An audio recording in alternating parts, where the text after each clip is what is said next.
light wind becoming south.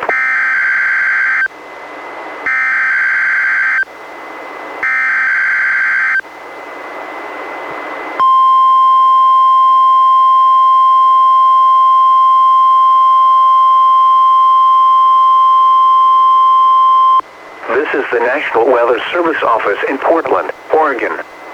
The preceding was a test of NWS radio's warning alarm.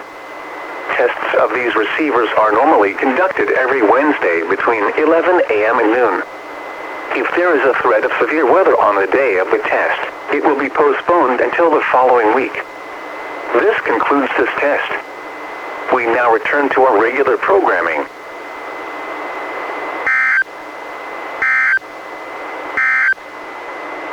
Forecast for the North Oregon coast, rest of today, mostly cloudy.